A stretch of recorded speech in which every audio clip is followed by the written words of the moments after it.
شهر رمضان الذي أنزل فيه القرآن هدى للناس وبينات من الهدى والفرقان فمن شهد منكم الشهر فليصمه ومن كان مريضا بسم الله الرحمن الرحيم. Assalamualaikum warahmatullahi wabarakatuh.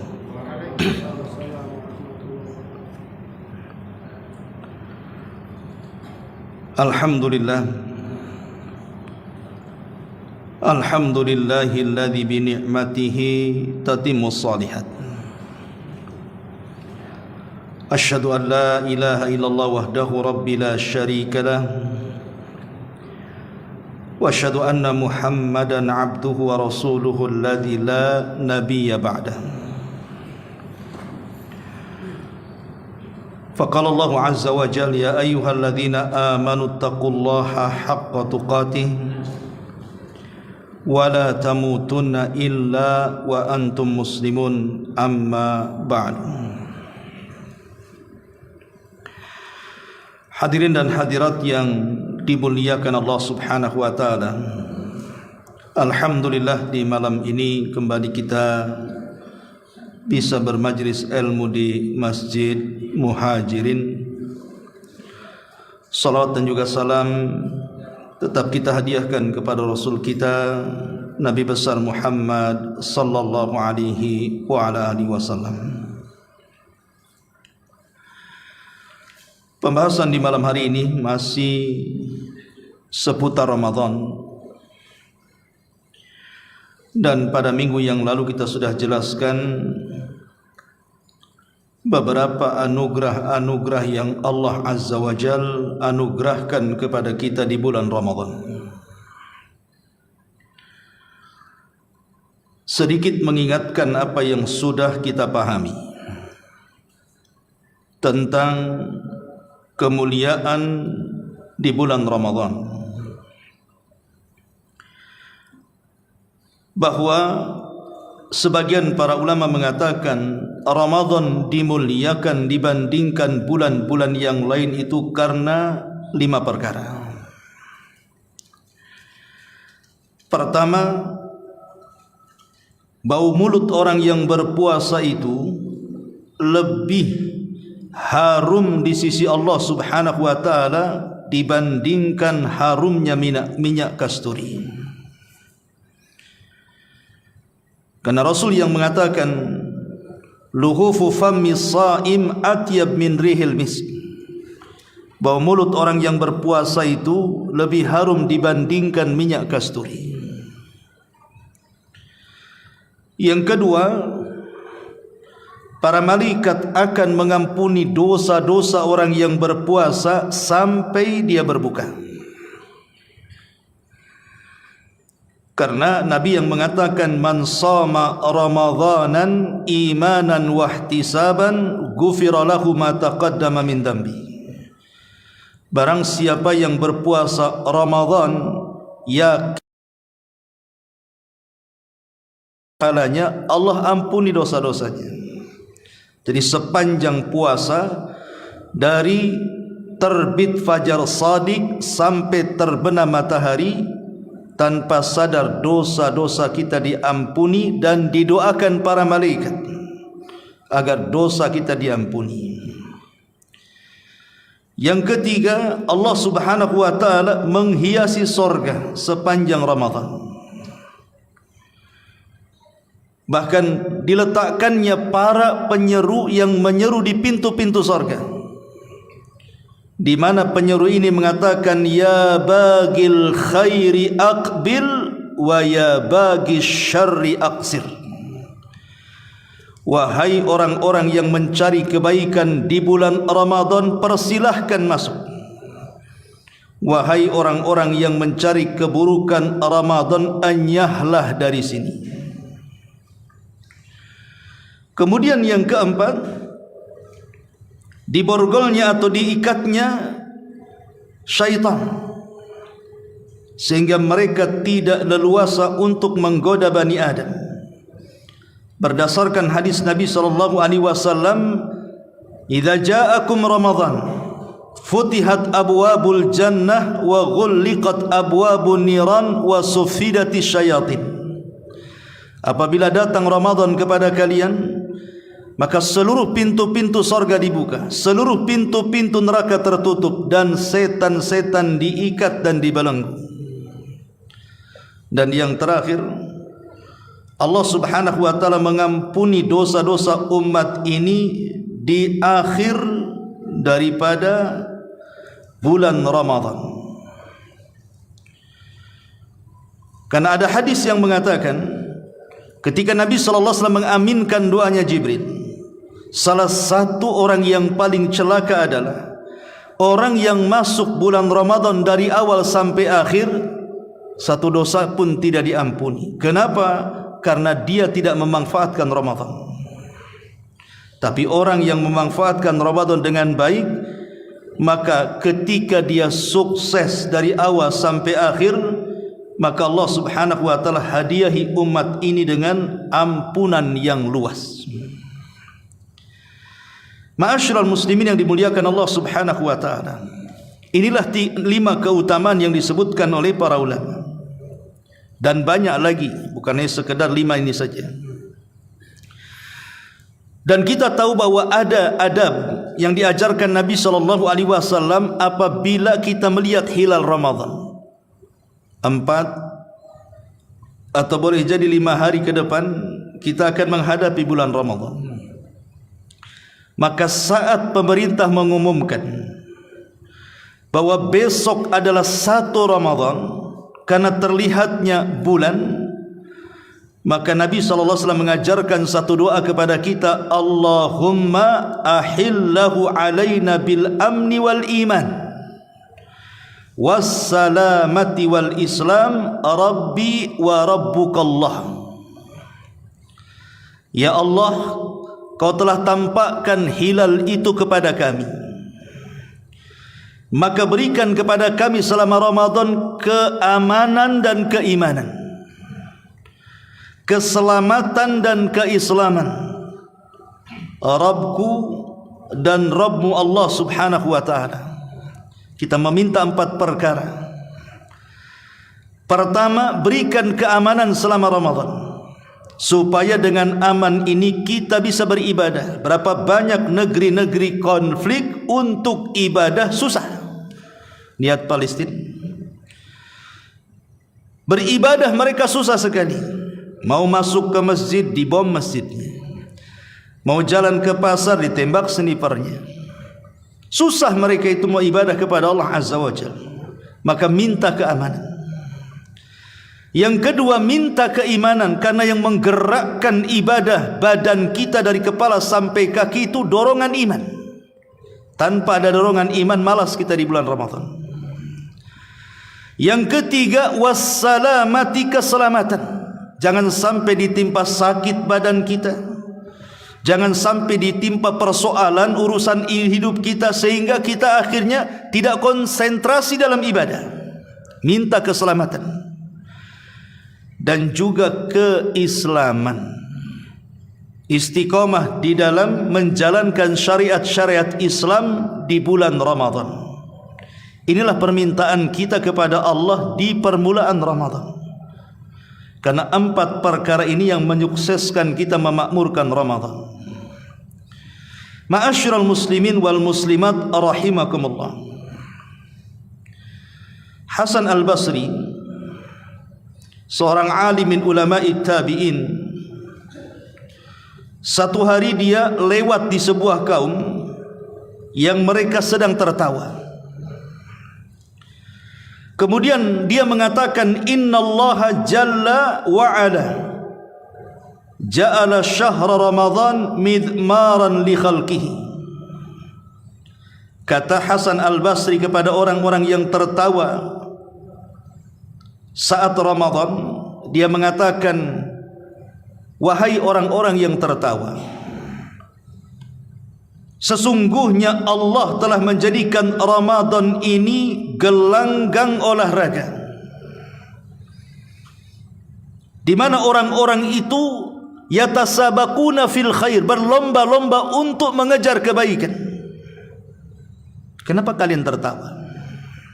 Ini Ramadan, tempat berlomba-lomba mengejar kebaikan. Yastabiquna fihi li ta'atihi, fasabaqa qaumun fafazu wa takhallafa qaumun fakhabu. Fal'ajabu kullal ajabi lidh-dhahikil la'ibi fil yaumil ladzi faza fihi sabiqun wa khaba fihi mubtilun. Kata dia, ini bulan tempat berlomba-lomba mencari ketaatan kepada Allah Subhanahu wa taala. Maka ada kaum yang mereka berlomba-lomba di dalam sirkuit ibadah, kemudian mereka berhasil. Tetapi ada juga yang kemudian mereka berleha-leha, maka mereka pun binasa di bulan Ramadan. Maka sungguh heran di atas keheranan, kok masih ada yang tertawa main-main di hari ketika manusia berlomba-lomba untuk mengejar kemenangan. Begitulah nasihat Hasan Al-Basri kepada kita semuanya, bahwa Ramadan ini adalah sirkuit supaya kita ini bisa memenangkan perlombaan, dan sampai finish kita sudah berhasil dengan keberhasilan yang gemilang. Ma'asyiral muslimin yang dimuliakan Allah Subhanahu wa taala. Makanya Ibnu Umar bin Khattab radhiyallahu an, apabila datang bulan Ramadan, beliau mentarhib, mengucapkan selamat kepada bulan Ramadan dan mengatakan marhaba bimadharina minadz-dzunub, selamat datang bulan yang akan menggugurkan dosa-dosa kami, kata Umar. Jadi Umar begitu senang dengan kedatangan Ramadan. Selamat datang wahai Ramadan, dengan kedatanganmu dosa-dosa kami akan tergugurkan. Begitulah para salafun salih berfikir tentang kedatangan Ramadan. Mereka sangat bahagia luar biasa, sampai-sampai Ahnaf ibn Qais rahimahullahu taala, usia dia sudah tua, sudah renta. Secara fisik mungkin sudah tidak kuat lagi lah dia berjalan, apalagi puasa, tapi dia memaksakan puasa. Kemudian dikatakan kepada Ahnaf ibn Qais, innaka syaikhun kabir wa inna siyama yud'ifuka ya syekh. Wahai syekh, engkau ini orang tua yang sudah renta, puasa itu bisa melemahkan engkau, engkau punya rukhsah untuk tidak puasa. Faqala, maka dia mengatakan, inni u'idduhu lis-safarin tawilin was-sabru ala ta'atillahi ahwan minas sabri ala adabi. Apa kata Ahnaf ibn Qais?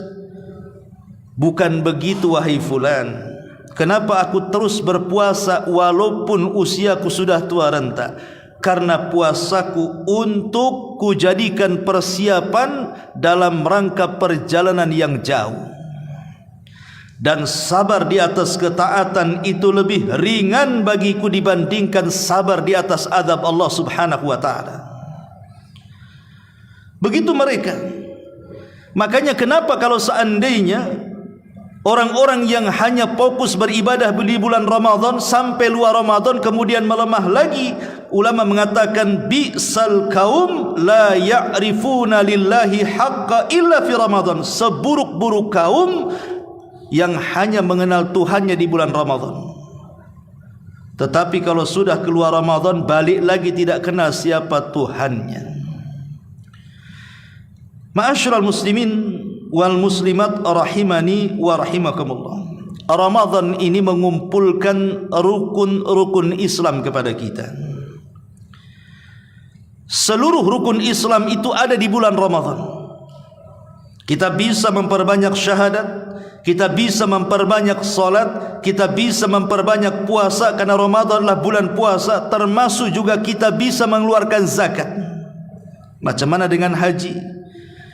Bukankah haji itu tidak dilakukan di bulan Ramadan, hanya dilakukan di bulan Dzulhijjah tanggal 8 sampai 13? Maka kita katakan bahwa ada hadis yang mengatakan al-umratu fi Ramadan ta'dilu hajjata ma'i. Umrah di bulan Ramadan sebanding dengan haji bersamaku, kata Nabi.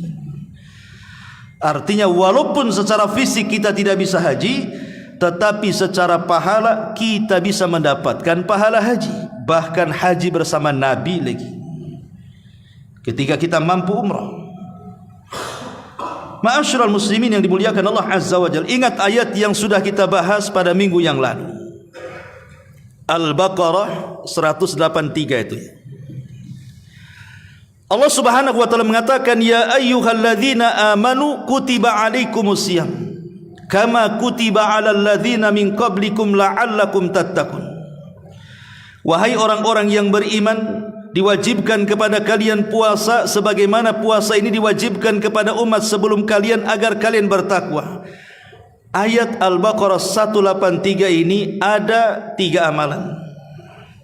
Dimulai dengan kata-kata ya ayyuhalladzina amanu. Di sini ada kalimat iman. Kutiba alaikumusiyam, diwajibkan kepada kalian siam puasa. Yang kedua, di sini ada perintah siam puasa. Dan diakhiri dengan kalimat la'allakum tattaqun, agar kalian bertakwa. Iman, puasa, takwa.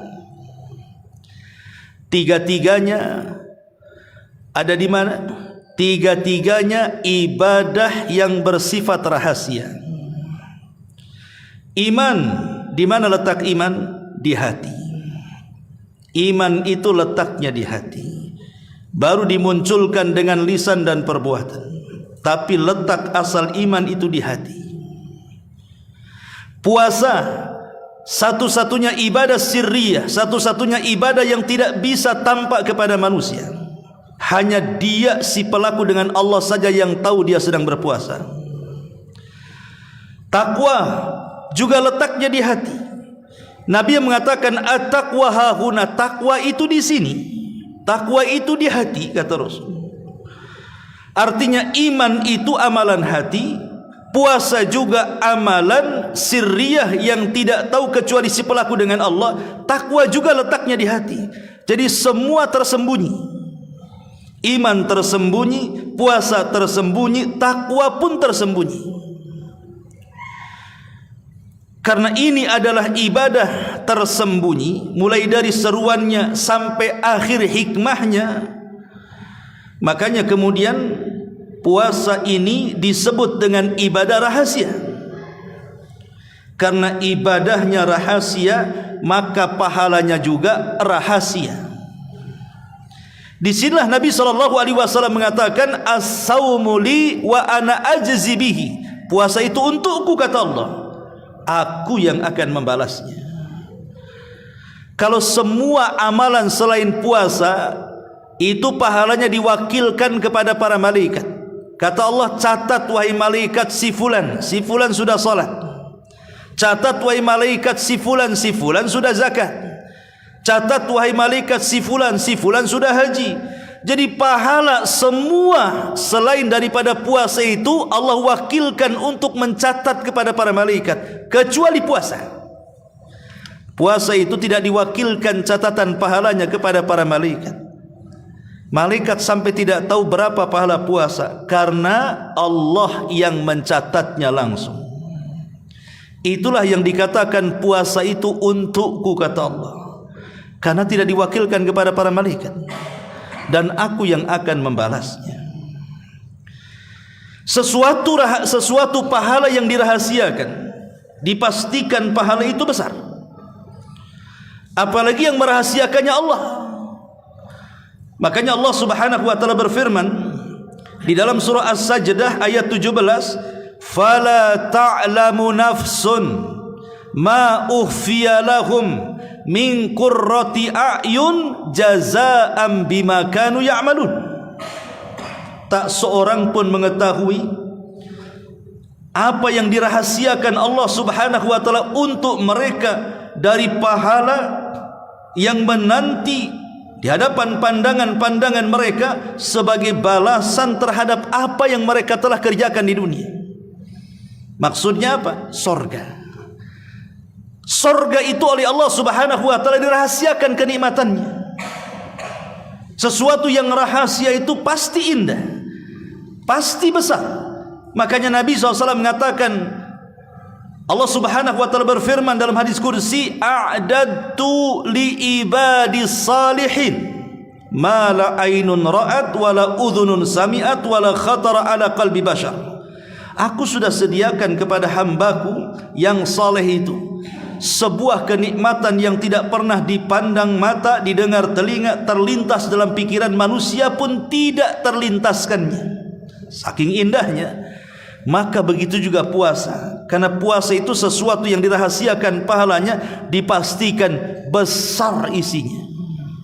Apalagi sudah saya jelaskan minggu yang lalu, satu-satunya ibadah yang tidak akan dirampas pahalanya oleh siapapun kecuali puasa. Kita solat, dapat pahala solat, bisa saja solat kita diambil orang. Kita haji, dapat pahala haji, boleh jadi pahala haji kita diambil orang. Kita zakat, dapat pahala zakat, boleh jadi pahala zakat kita ini dicuri orang. Tapi siapa yang bisa mencuri pahala puasa? Tidak ada, karena pahala ini dipegang oleh Allah Subhanahu wa taala. Jadi di padang mahsyar nanti, di sebuah tempat namanya Qantarah, ketika ada orang-orang yang pernah dizolimi oleh kita di dunia, entah jiwanya kita cabut, entah badannya kita sakiti, entah kehormatannya kita gibahi, dan begitu seterusnya, kita rampas haknya. Mereka akan menuntut pada hari kiamat itu. Mana pahala solatmu? Kamu sudah menyakiti aku. Mana pahala hajimu? Kamu sudah membunuh aku. Mana pahala zakatmu? Kamu sudah menghina diriku. Mana pahala birrul walidainmu? Kamu sudah mengambil hakku, dan begitu seterusnya. Akhirnya dia kasihlah tuh pahala-pahala itu. Tapi ketika mereka meminta pahala puasa, Allah tidak kasih. Mana pahala puasamu? Kata Allah, tidak bisa. Puasa untukku, puasa milikku. Dia tidak bisa dibagikan. Makanya sering saya katakan, amalan yang paling banyak memasukkan orang ke surga itu puasa, karena pahalanya tidak bisa diambil orang. Makanya ini kesempatan besar bagi kita memperbaiki puasa kita, karena puasa diawali dengan iman, dan iman itu letaknya di hati. Puasa sendiri amalan rahasia, takwa juga ada di hati. Maka inti daripada puasa adalah menghasilkan kebersihan hati. Dan amalan yang paling tinggi dalam hati itu adalah keikhlasan. Makanya puasa itu melahirkan ikhlas. Itu pahala yang, amalan yang paling besar dari amalan puasa itu melahirkan keikhlasan. Ma'asyiral muslimin yang dimuliakan Allah Subhanahu wa taala, masalahnya saya teringat sebuah riwayat saat Ibnu Umar dan ayahnya Umar Ibnil Khattab sedang duduk di Gunung Arafah, di Bukit Arafah, di masa kekhilafan Umar bin Khattab radhiyallahu anhu. Jadi Ibnu Umar itu merasa takjub betapa banyaknya manusia berkumpul di padang Arafah saat haji itu.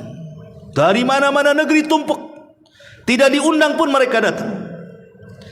Jadi Ibnu Umar mengatakan, ma aktsarul hujjaj ya abi, alangkah banyaknya orang yang haji ke tempat ini. Begitu banyaknya manusia yang berjubel di tempat ini. Tapi kata Umar bin Khattab radhiyallahu mengatakan, ya bunai, ar-raqbu katsirun wal haju qalilun.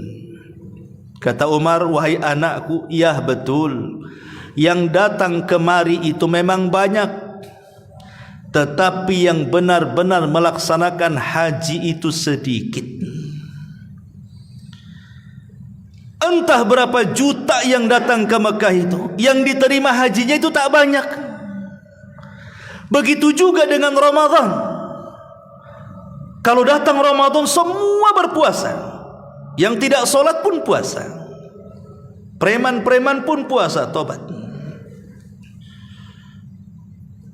Tetapi apakah kemudian semua orang yang berpuasa sebanyak itu kalau bulan Ramadan diterima puasanya? Semua dia terima puasanya? Boleh jadi seperti perkataan Umar kepada Ibnu Umar ketika melihat jemaah haji itu. Alangkah banyaknya orang yang menahan lapar, menahan dahaga, menahan syahwat, tapi sedikit yang berpuasa betulan. Itu yang kita khawatirkan. Ramainya orang berpuasa di bulan Ramadan itu hanya sekedar menggugurkan kewajiban tapi tidak mengejar pahala puasa itu sendiri.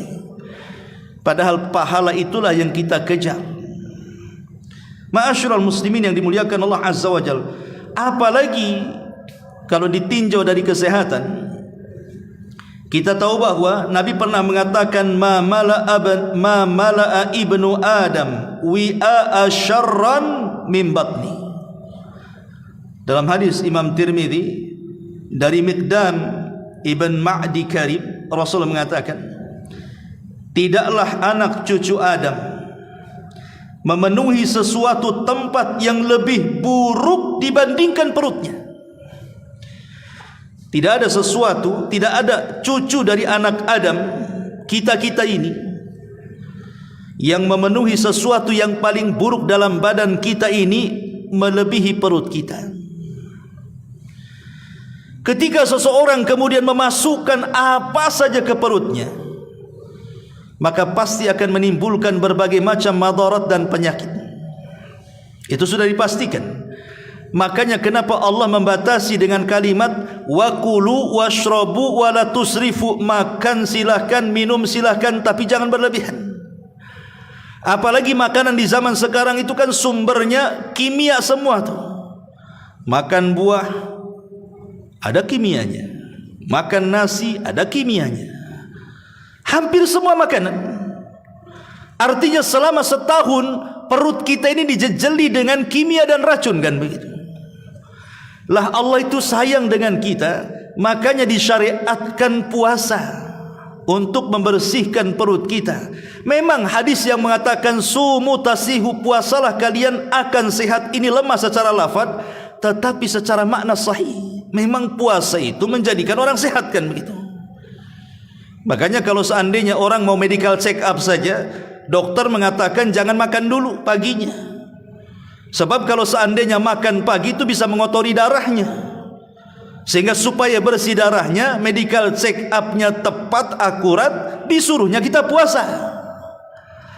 Kalau seandainya puasa sebentar saja hanya untuk medical check up itu bisa membersihkan darah, macam mana kalau 1 bulan dia puasa? Ustadz, masalahnya banyak orang yang puasa itu kok tiba-tiba gula darah naik, tiba-tiba kolesterol naik, tiba-tiba berat badan pun ikut naik tuh. Coba nanti kalau Ramadan, sebelum masuk tanggal 1 Ramadan, beli timbangan antum, timbang badannya. Nanti di akhir Ramadan timbang lagi, nyusut atau ngembang ya.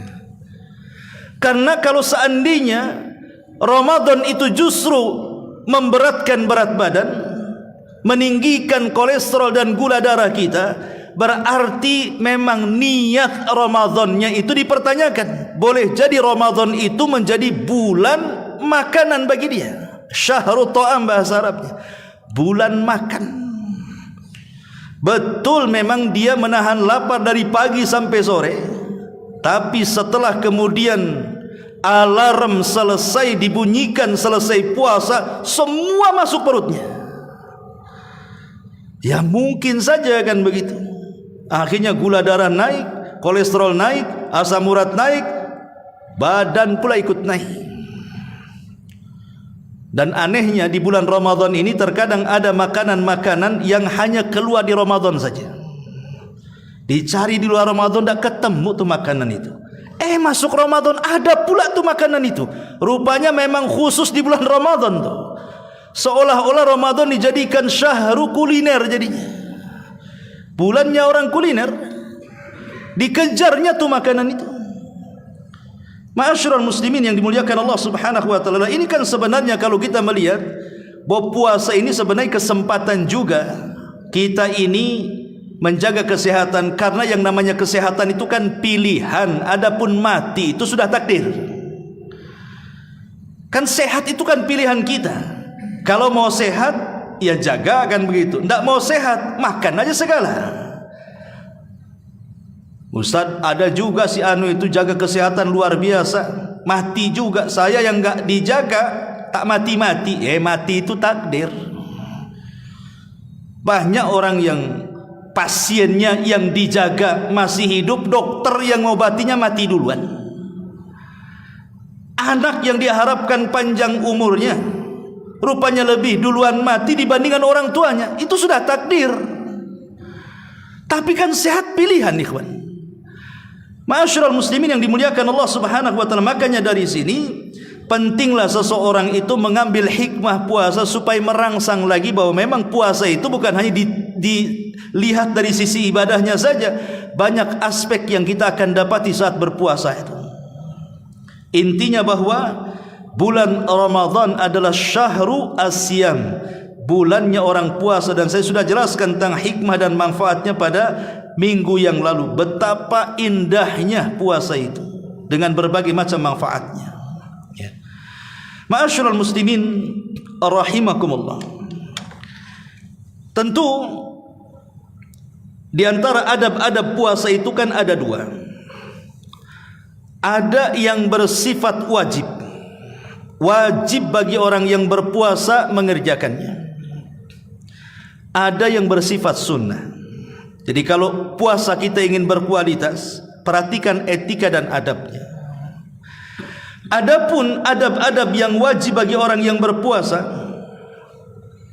disebutkan para ulama, faminal adabil wajibati an yaquma as-shaim bima aujaballahu alaihi minal ibadati al-qawliyati wal fi'liyati wa min ahammiha as-salatul mafrudatu wa hiya akad arkanil Islam ba'da syahadataini.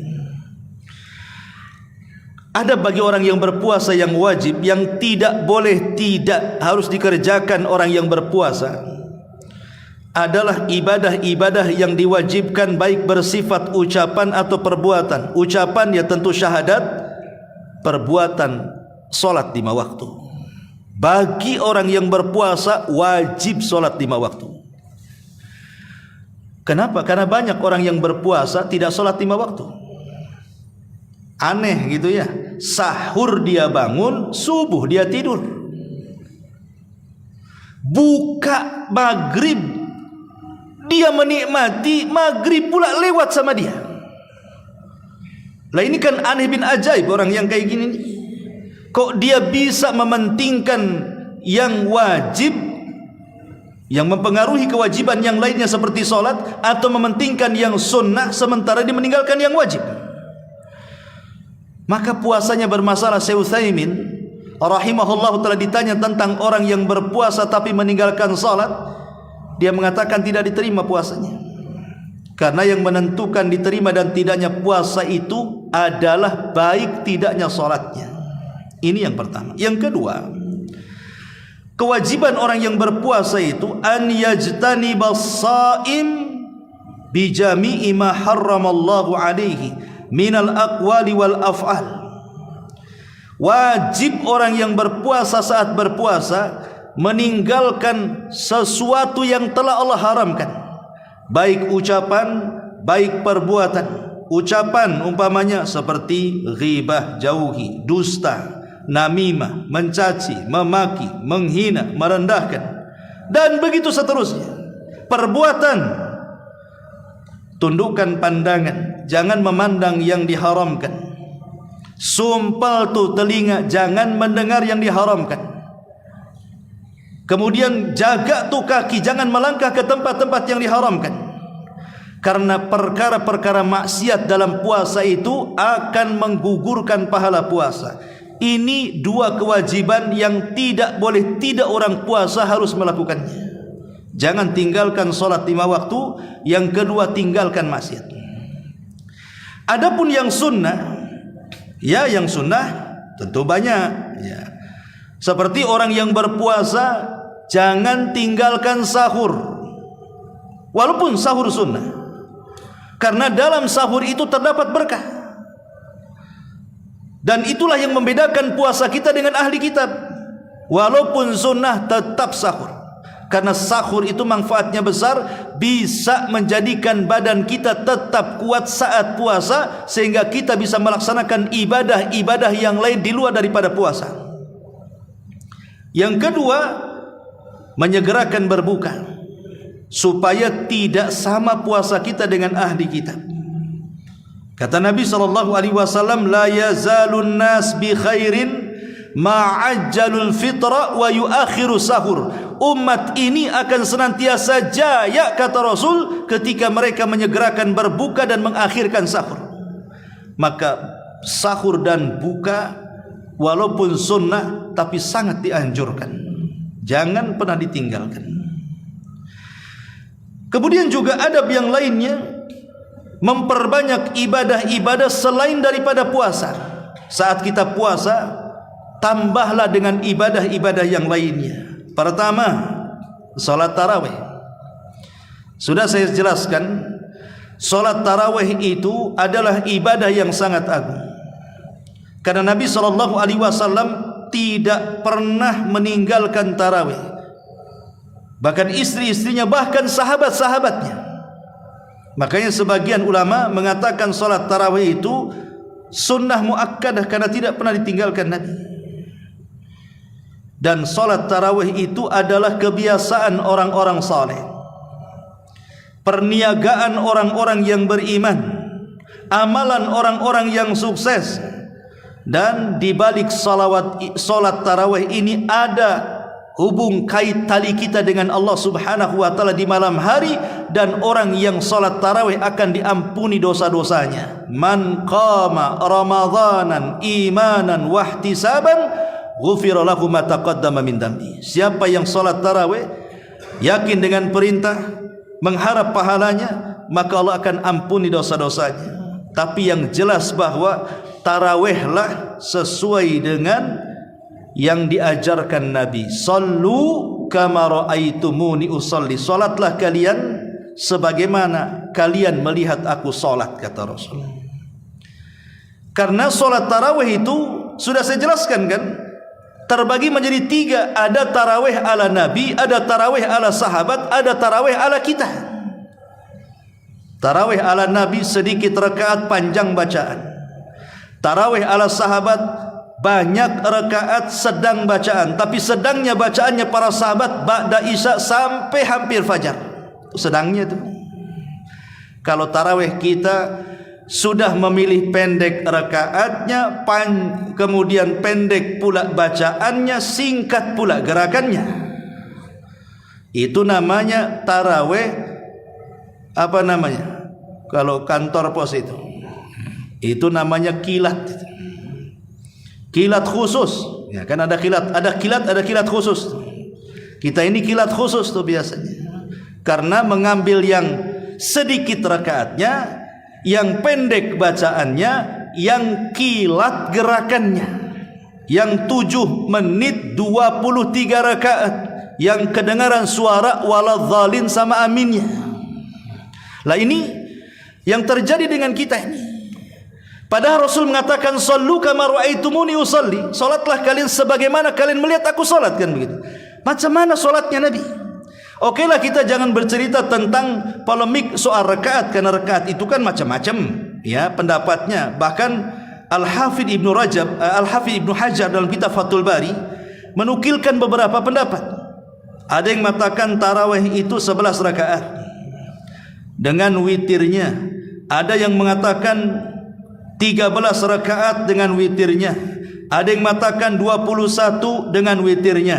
Ada yang mengatakan 23 dengan witirnya. Ada yang mengatakan 39 dengan witirnya. Ada yang mengatakan 41 dengan witirnya. Ada yang mengatakan 49 dengan witirnya. Kalau jumlah rakaat memang khilaf. Tapi di masyarakat kadang-kadang gara-gara yang 23 dengan yang 11 itu tak mau sapa-sapaan tuh kadang-kadang. Saling salah-salahkan. Bahkan waktu kemarin saya daurah di Tanjung Uban, habis ngisi kajian waktu subuh, datang orang tua tanya sama saya, Ustaz, saya sah nggak sholatnya katanya. Apa saya ulang lagi sholatnya? Kenapa Pak? Saya semalam sholat dengan imam yang 11 rakaat katanya. Jadi saya kepikiran sampai sekarang kan katanya. Waktu bulan Ramadan kemarin, 1 bulan saya kepikiran dengan imam yang 11 rakaat katanya. Jadi apa yang Bapak lakukan? Aku tambah sendirilah tengah malam biar 23 katanya. Takut gak sah katanya. Ini kan sibuk saja masalah khilafiyah soal rakaat kan begitu. Kenapa disibukkan soal jumlah rakaat? Tidak dipertanyakan soal cepatnya, tidak dipertanyakan soal tidak tumakninahnya, tidak diperbincangkan soal amburadul bacaannya. Kan harusnya itu yang diperhatikan itu. Buat apa banyak rakaat kalau amburadul sholatnya?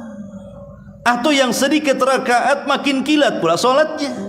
Kalau tidak dapat khusyuk dan tumakninah kan percuma saja kita sholat tarawih itu. Apalagi yang di YouTube 7 menit 23 rakaat, apa nggak sakit pinggang tuh habis sholat tuh? Padahal sebenarnya inti daripada tarawih itu kan mencari pahala, bukan mencari rakaat kan begitu. Kita kan mencari pahala di situ. Makanya kalau kita lihat beberapa riwayat yang bicara tentang salat tarawih ini. Contoh pamannya riwayat Abdullah ibn Abi Bakar. Dia mengatakan, sami'tu abi, aku mendengar, kata Abdullah ibn Abi Bakar, ayahku berkata, kunna nansarifu fi Ramadan minal qiyami fanasta'jilul khidmah bit ta'ami makhafatal fajri.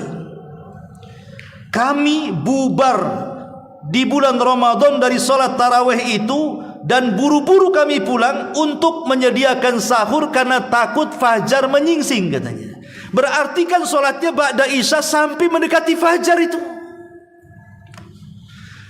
Bahkan Umar bin Khattab radhiyallahu anhu dijelaskan membagi satu malam itu dengan 3 imam tuh. Mulai dari ba'da isya sampai mendekati fajar. 3 imam gantian, Tamim Ad-Dari, Ubay ibn Ka'ab dan salah seorang sahabat. Bahkan dijelaskan oleh Sa'ib ibn Yazid.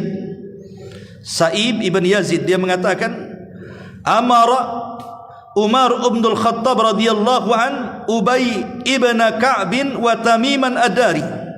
Kata Sa'ib ibn Yazid, Umar memerintahkan Ubay ibn Ka'b dan Tamim Ad-Dari radhiyallahu anhuma an yaquma lin-nasi bi 11 rak'atan fi Ramadan, agar keduanya mengimami manusia dengan 11 rakaat di bulan Ramadan. Fakanal qari yaqra'u bil mi'in, maka setiap imam membaca ayat di atas 100 ayat. Hatta kunna na'tamidu 'alal 'asi, sampai lamanya salat kami sampai berpegangan dengan tongkat. Min tulil qiyam, karena panjangnya berdiri. Wa ma kunna nansarifu illa fi furu'il fajri, dan kami tidak berpaling kecuali sudah hampir mendekati waktu fajar. Itu sahabat. Ya. Saya kira kalau kita hidup di zaman sahabat, risen tuh salat tarawih kita. Lama kali. Di zaman sekarang gara-gara imam membaca Al-Baqarah saja dibuat 11 rakaat. Itu sudah komplain makmum tuh. Boleh jadi dipecat besoknya sama pengurus masjidnya tuh. Karena menjadikan buyar jamaah. Betul kata Ibnu Taimiyah, walaupun memang disunnahkan panjang, tetapi harus lihat-lihat makmum juga di belakang. Tetapi walaupun demikian, inilah sebenarnya kesempatan kita untuk lebih berlama-lama berkhalwat dengan Allah, berjumpa dengan Allah saat sholat. Makanya ada orang yang merindukan ketika sholat itu pengen sholat di Masjidil Haram katanya. Imamnya enak, panjang gak terasa. Ini di masjid ini sudah suaranya gerebek, panjang lagi. Kadang-kadang mau diganti aja itu imam tuh. Ma'asyiral muslimin yang dimuliakan Allah Subhanahu wa taala, itulah menunjukkan bagaimana orang-orang salaf di situ luar biasa ketika mereka melaksanakan salat tarawih. Karena saya nasihatkan antum, baik anda yang berkeyakinan 11 rakaat 21 atau 23 rakaat. Pokoknya kalau sudah imamnya, anda yang 23 bermakmum kepada yang 11 atau sebaliknya, selesaikan sampai selesai, sampai imam berpaling. Karena hadis mengatakan, dalam sebuah hadis kata Nabi SAW, siapa yang salat bersama imam, jamaah tarawih, kemudian la yansarifu hatta yansariful imam, la yansarifu hatta yansarifal imam, sampai dia berpaling ketika imam berpaling. Kata Rasulullah SAW, kutiba lahum qiyamatil kalailati, maka akan dicatat solat malam semalam suntuk. Jadi kalau solat di Muhajirin ini, antum jadi makmum 11 rakaat pemayakan, selesai imam antum selesai, maka sama dengan antum solat dari isya sampai subuh, itu pahalanya. Makanya rugi kalau seandainya kemudian berpikir, umpamanya nantilah saya mau witir di rumah sajalah, yang 8 pemanya baru 8 rakaat, 3 rakaatnya kan witir. Saya witir di rumah, jangan witir di rumah, witir bersama imam. Kalau di rumah mau sholat qiyamul lail silakan, tapi jangan diulang witirnya, supaya kita mendapatkan pahala semalam suntuk, gitu maksudnya. Ini juga tarawih ini bagian daripada adab sunnah yang harus dilakukan oleh orang yang berpuasa. Apalagi adab yang sunnah selain daripada tarawih, qiraatul Quran, membaca Al-Quran, itu juga bagian daripada adab sunnah. Makanya kalau kita lihat beberapa para ulama salaf yang disebutkan oleh para ulama, contoh di sini, karena Sufyan Ats-Tsauri yaqul, Sufyan Ats-Tsauri berkata, apabila datang Ramadan, innama huwa it'amu ta'am wa qiraatul Quran, hanya 2 amalan yang sangat difokuskan beliau, memberi makan orang yang berpuasa dan memperbanyak baca Quran. Itu kata Sufyan Ats-Tsauri. Bahkan Imam Malik rahimahullahu taala, idza dakhala asy-syahrul karim yatruk al-haditha wa mujalasata ahli ilmi. Imam Malik kalau datang bulan Ramadan, tinggalkan hadis, dia tinggalkan bermajlis bersama orang-orang saleh, kemudian dia pun fokus membaca Quran dengan mushafnya. Padahal dia hafal Quran, tapi dia tetap memegang mushaf. Kenapa? Supaya fokus baca Qurannya. Sebab kalau tanpa mushaf takutnya melamun kemana-mana. Ya. Kemudian juga Muhammad ibn Ismail al-Bukhari, yakhtimu fi Ramadan fi nahari kulla yaumin khatmah wa yaqumu ba'da tarawih kulla 3 layalin bi khatmah. Imam Bukhari itu kalau bulan Ramadan siangnya dia hatamkan 1 kali, malamnya setelah tarawih 3 malam 1 kali. Bahkan dijelaskan oleh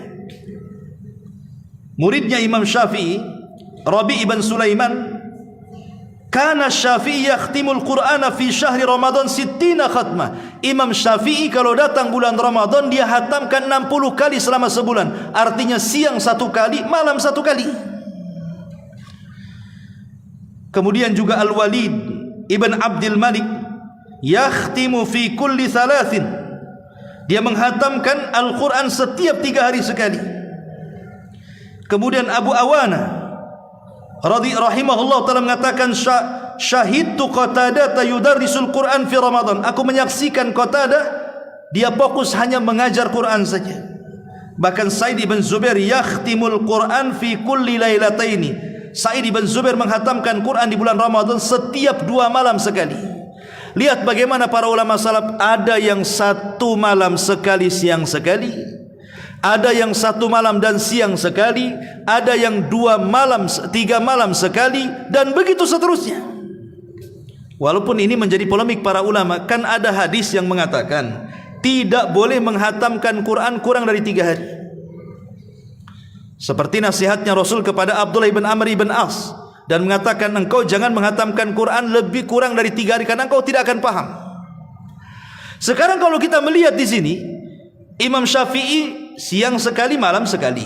Imam Bukhari siang sekali, malam 3 malam sekali. Apa tidak menyelisih hadis Nabi ini? Al-Hafidh Ibn Rajab Al-Hambali boleh menjawab, ya, bahwa boleh seseorang itu menghatamkan sehari sekali atau sehari 2 kali di bulan Ramadan karena Ramadan adalah syarafu az-zaman, memiliki kemuliaan waktu. Adapun di luar Ramadan kalau bisa jangan. Tapi di bulan Ramadan karena ada kemuliaan waktu, maka dibolehkan, kata beliau, bahkan disunahkan. Jadi mumpung bulan Ramadan, selain daripada puasa, perbanyak baca Quran, gitu maksudnya. Dan sering saya bagi-bagi, orang terhadap Quran itu kan ada tiga. Ada yang mampu membaca lancar, ada yang tidak mampu membaca lancar, ada yang sama sekali tak bisa baca. Yang Allah anugerahkan bisa lancar, kejar hataman. Yang penting kuantitas, jangan pikir kualitas. Gak perlu kita baca tafsir, tadabbur Quran, nanti itu di luar Ramadan. Di dalam Ramadan, orang yang lancar baca Quran targetnya hatam dengan tartil. Yang kedua, orang yang tidak bisa lancar bacaannya, baca saja. Jangan mikir hatam, baca saja. Karena walaupun dia tidak lancar baca Quran, tetap dapat 2 pahala. Walladzi yatata'ta'u fihi lahu ajran. Siapa yang tertatih-tatih bacaan Qur'annya, tetap dia paksa baca Quran, bagi dia 2 pahala. Pahala membaca Quran dan pahala kesungguhan dia membaca Quran. Bagi yang tidak bisa membaca, dengarkan. Dengarkan orang yang membaca Quran. Setel kaset dari awal Al-Baqarah sampai akhir daripada surah An-Nas, supaya dia juga mendengarkan sampai hatam juga Quran itu. Dan Rasul sallallahu alaihi wasallam pernah mengatakan kepada Ibnu Mas'ud, tolong bacakan kepadaku Quran, katanya. Kata Abdullah Ibnu Mas'ud, bagaimana aku akan baca Quran? Quran kan turun kepadamu, wahai Rasul. Kata Rasul, baca saja.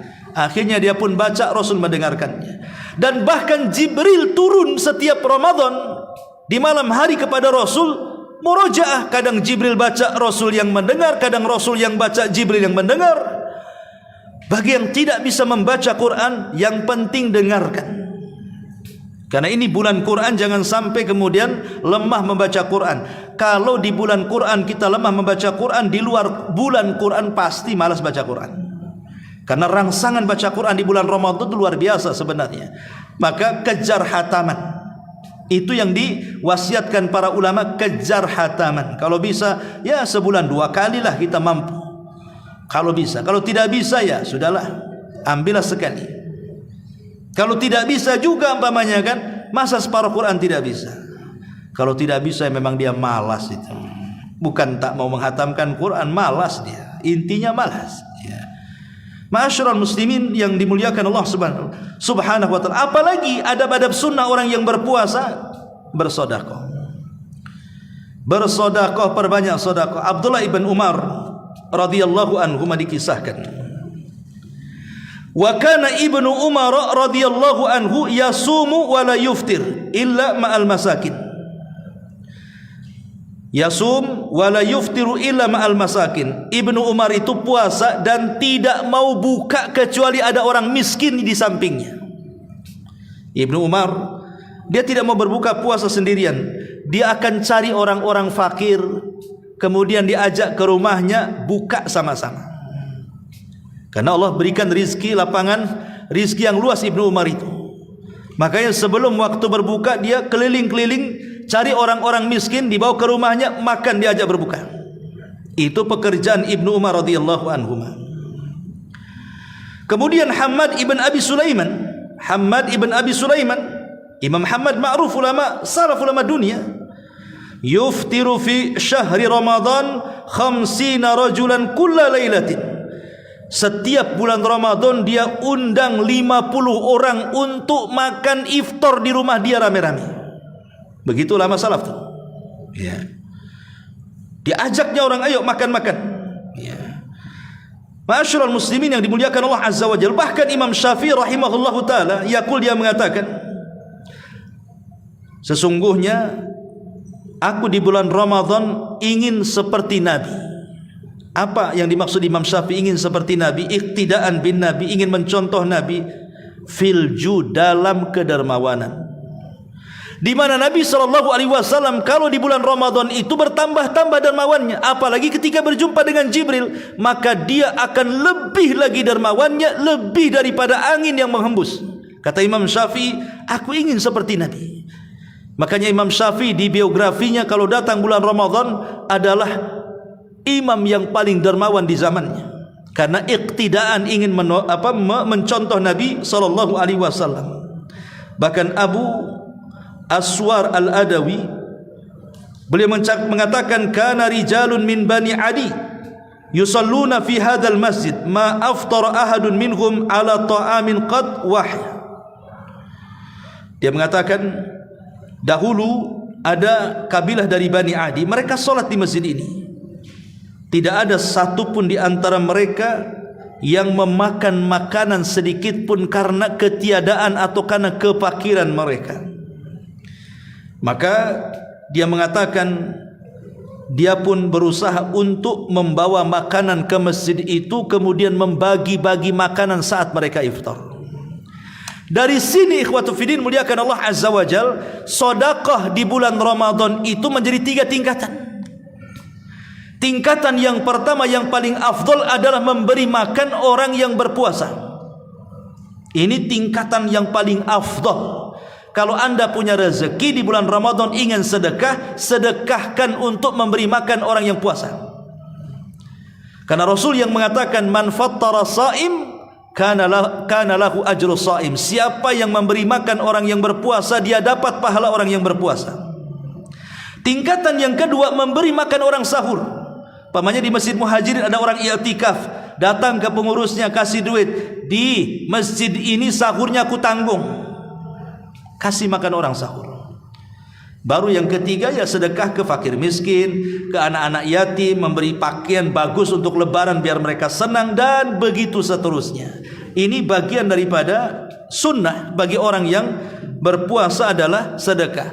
Kemudian juga di antara sunnah orang yang berpuasa adalah itikaf. Dan kebiasaan itikaf Rasul itu kan di 10 akhir Ramadan. Sesuatu yang akhir itu sifatnya itu menentukan, ikhwan. Makanya ada istilah su'ul khotimah, ada istilah husnul khotimah. Ada yang baik akhirnya, ada yang buruk akhirnya. Lah i'tikaf ini bagian yang menentukan, karena biasanya 10 akhir Ramadan itu sudah masuk kepada babak final. Karena sudah lewat penyisihan, sudah lewat semifinal, ini sudah finalnya masuk nih. Disinilah manusia-manusia akan terpilih siapa yang mendapatkan Lailatul Qadar dan siapa yang rugi tidak mendapatkannya. Sehingga Rasul mengatakan, faman hurima khairaha faqad hurim. Siapapun yang diharamkan mendapatkan Lailatul Qadar, selamanya diharamkan kebaikan bagi dia. Maka hanya dengan i'tikaf biasanya orang mendapatkan Lailatul Qadar itu. Karena ini finalnya di bulan Ramadan. Sesuatu yang akhir itu menentukan. Umur manusia akhir yang menentukan. 1 sampai 15 itu awal umur kita, 15 sampai 40 itu tengah umur kita, 40 sampai mati itulah akhir umur kita. Kalau di usia 40 sampai mati kita baik, insyaallah husnul khatimah. Kalau di usia 40 sampai mati kita jahat, dipastikan su'ul khatimah. Begitu juga bulan. Bulan ini kan terbagi menjadi 12 bulan. Kalau kita bagi 3, mulai daripada Muharram, Safar, Rabiul Awal, Rabiul Akhir, ini 4 bulan pertama. Kemudian 4 bulan kedua ada Jumadil Awal, Jumadil Akhir, Rajab, Sya'ban. Kemudian ada yang terakhir dimulai dari Ramadan, Syawal, Dzulqa'dah, Dzulhijjah. Maka akhir daripada bulan-bulan setahun itu yang paling baik akhirnya, karena di situ ada Ramadannya, di situ ada Dzulqa'dahnya bulan hurum, di situ ada Dzulhijjahnya bulan hurum, di akhir 2 bulan hurum dan 1 Ramadan. Sesuatu yang akhir itu pasti mulia. Kalau kita melihat hari umpamanya, hari ketika Allah menciptakan langit dan bumi berapa hari? 6 hari. Dimulai hari Ahad, diakhiri hari Jumat. Kita bagi menjadi 3. Ahad, Senin itu awal, Selasa, Rabu itu tengah, Kamis, Jumat itu akhir. Kamis ada puasa Kamis, Jumat pemimpin hari. Oke, kita buat waktu malam, ada awal malam, ada pertengahan malam, ada akhir malam. Maghrib sampai jam 10 awal malam, jam 10 sampai jam 2 tengah malam, jam 2 sampai subuh itu akhir malam. Yang paling mulia itu pasti akhirnya. Karena Rasul yang mengatakan yanzilu rabbuna ila sama'i dunya fi kulli thuluthil lailil akhir wa dzalika kulla lailatin. Faqala Allah azza wa jalla man yad'uni fa astajiba lah wa man yas'aluni fa utiyah wa man yastaghfiruni fa aghfir lah. Allah itu di sepertiga malam akhir turun ke langit dunia, kemudian memandang hamba-hambanya. Kemudian dia mengatakan, siapa yang berdoa ku kabulkan, siapa yang minta ku kasih, siapa yang minta ampun ku ampuni dia. Sesuatu yang akhir itu pasti mulia. Apalagi waktu di siang hari juga sama. Pasti yang akhir itu dekat-dekat asar tuh. Kan di situ amalan kita diangkat. Ma'asyiral muslimin yang dimuliakan Allah Subhanahu wa taala, maka karena i'tikaf itu posisinya di 10 akhir Ramadan dan itu yang menentukan bulan Ramadan, maka harusnya semangat ibadah di bulan Ramadan itu harus lebih ditingkatkan. Karena umumnya di masyarakat yang sangat ajaib itu adalah awal semangat, tengah kendor, akhir sakit. Nah itulah, itu umumnya kan. Kalau awal semangatnya 45, kalau seandainya ada masjid 5 lantai, 5-5-nya penuh tuh biasanya. Tapi kalau sudah pertengahan Ramadan, tinggal lantainya saja orangnya nggak ada. Kalau sudah akhir Ramadan, ditinggalkan masjidnya. Lah ini yang terjadi kan begitu. Padahal harusnya orang itu kan mengukur kemampuan. Jangan diporsir di awal, tetap semangat. Tingkatkan di tengah, klimaksnya di akhir Ramadan. Kata Aisyah radhiyallahu anha, kana an-nabiy sallallahu alaihi wasallam idza dakhala al-ashra shadda mi'zarah wa ayqadha ahla. Rasul itu kalau masuk di 10 akhir Ramadan, dia kencangkan sarungnya. Artinya apa? Dia tinggalkan istri-istrinya, dia tidak menggauli istri-istrinya. Dia tidak menggauli istri-istrinya, kemudian apa? Justru membangunkan istrinya ikut juga itikaf ibadah. Rasul tidak mau terganggu dengan urusan dunia. Makanya dalam bab puasa, kenapa puasa yang paling afdol itu puasa Nabi Daud? Kenapa? Kan ada puasa Ayyamul Bid, ada puasa Senin Kamis, ada puasa Nabi Daud, kan begitu ya. Maknanya begini, ada yang puasa itu 1 bulan 3 hari saja, itu namanya Ayyamul Bid. Ada puasa itu 1 bulan 8 hari, itu namanya Senin Kamis ya. Ada puasa 1 bulan 15 hari, itu namanya puasa Daud. 1 hari puasa, 1 hari tidak. Kata Nabi SAW, afdalus siyam siyamu Daud. Seafdol-afdolnya puasa itu puasa Nabi Daud. Kenapa? Kenapa Nabi Daud? Kan Nabi Musa juga puasa, Nabi Isa juga puasa, Nabi Ibrahim juga puasa. Kenapa kemudian Nabi Daud? Pertama, karena Daud itu raja dari raja-raja Bani Israel. Bahkan dia pertama yang jadi raja plus jadi nabi. Yang kedua, Nabi Daud itu punya istri 100. Ya zaman itu kan belum dilarang 100 istrinya. Tapi 100 istri bisa dia 1 hari puasa, 1 hari tidak kan. Kalau antum 1 istri tak mau puasa ya. Itu masalahnya. Nabi Daud itu istrinya banyak tapi bisa menahan syahwatnya. Cuman melayani keluarga 15 hari, 15 harinya fokus dia ibadah kepada Allah Azza wa Jalla. Lah Rasul mencontohkan seperti itu. Ashrul awakhir, 10 akhir Ramadan ini bukan tempat syahwat. Dia tinggalkan istrinya, maksudnya tidak menggaulinya, malah justru diboyong ke masjid itikaf kalian. Karena Rasul ingin mengajarkan bahwa itulah final daripada perlombaan kita di bulan Ramadan, 10 akhir Ramadan. Makanya 10 akhir Ramadan inilah yang menentukan berhasil dan tidaknya kita di bulan Ramadan. Dari situlah makanya sebenarnya banyak sih pelajaran yang bisa kita petik selama Ramadan itu. Seperti jadikan Ramadan itu mengingatkan kita kepada hari akhir. Bukankah nanti di padang mahsyar kita tidak akan makan, kita tidak akan minum, kita tidak akan berhubungan, dan matahari didekatkan di atas kepala. maka di bulan Ramadan sama. Kita tidak makan, kita tidak minum, kita tidak berhubungan di siang hari. Ingatkan bahwa siang hari di bulan Ramadan seolah-olah kita berada di padang mahsyar. Ya.